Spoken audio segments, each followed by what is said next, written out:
Thank you very much. I'm going to switch to Brandon, and you're a human rights lawyer. You work for a human rights organization, and it's a tough question for you. But as we're applying sanctions to punish the Kremlin for all its aggression in Ukraine and all what's going on, how do we differentiate that, at least attempt, and make sure that what we're trying to do to punish Russia and deter Russia from its aggression, we're not actually punishing the Russian people themselves?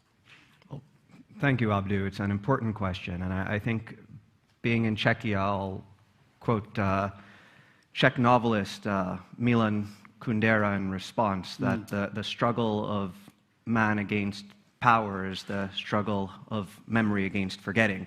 So at the outset, let us not forget that when we talk about sanctions or laws, what we're really talking about is lives. The people butchered in Bucha, the 1.1 million forced deportations, including 250,000 children.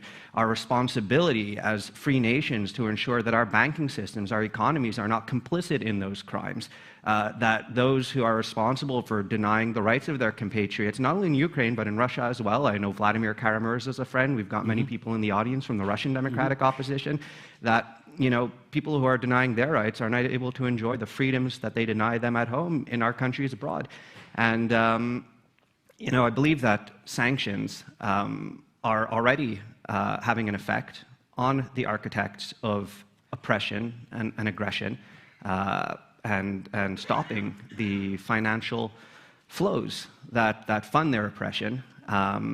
These visa bans, asset seizures, business dealing prohibitions are ensuring that our economies are off limits to those bad actors. And I want to publicly commend Minister Lipavsky for his important work in adopting the Magnitsky laws in Czechia that he referenced, because I think those are a very effective response to the question that you raised. It ensures that these are laser-targeted sanctions on the entities and the individuals that are responsible for these crimes. And the only issue that I think, sort of dovetails with your question comes down to enforcement.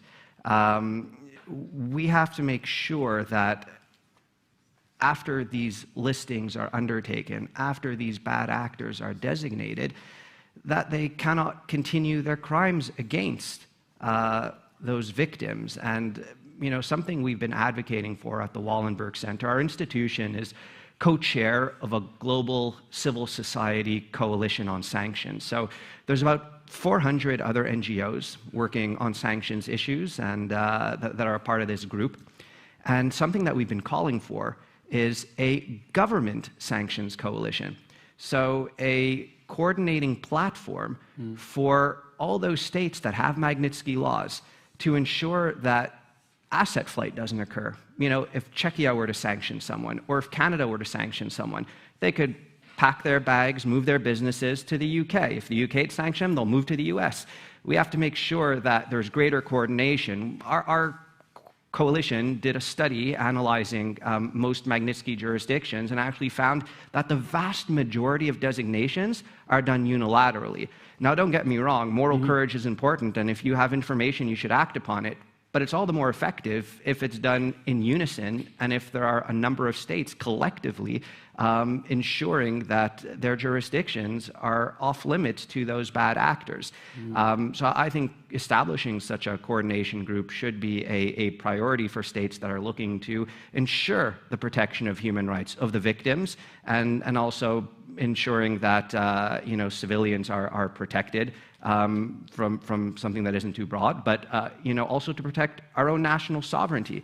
You've written extensively, Abdu, on the corrosive effects of corrupt foreign capital, and I think this is about protecting our own citizens too from the dangerous effects that these bad actors have by allowing us to launder their assets in our jurisdictions. Thank you very much, Brandon. And the human rights issue has another side of that coin. Maybe we should all work together on an education campaign for those who are engaged in sanctions evasion. They're actually enabling human rights atrocities inside Ukraine. They're enabling the rape, they're enabling the murder, they're enabling the mass displacement of people inside. These are human rights aggressions. Anybody who's engaged in the evasion of it is actually enabling these human rights aggressions. Is something to comment about it before I go to next one?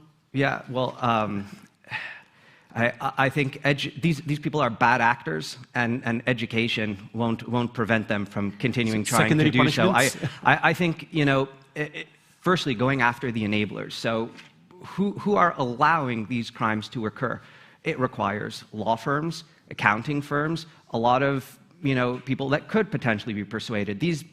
Those involved in sanctions evasion, you know, I think can be stopped by stronger laws, by stronger coordination, things like publicly accessible beneficial ownership registries that allow the public, that allow civil society to do a lot of the work. Again, you know, I'll quote another great Czech statesman who inspires us all, Václav Havel, when he said that civil society is the truest fundamental of democracy. It shouldn't only be, as you know, Minister Lipavsky referenced, you know, Czech security services, intelligence. I think the work being done by human rights organizations, by journalists in tracking these assets have been really effective. And if they're given the resources, if, you know, there's a beneficial ownership registry created, they could track down these assets, and we could ensure that those bad actors are sanctioned and that those who enable them are sanctioned. And finally, from the rhetorical effect you described of how do you educate, I think that something we should be discussing a bit more is asset repurposing. So not only freezing, but seizing.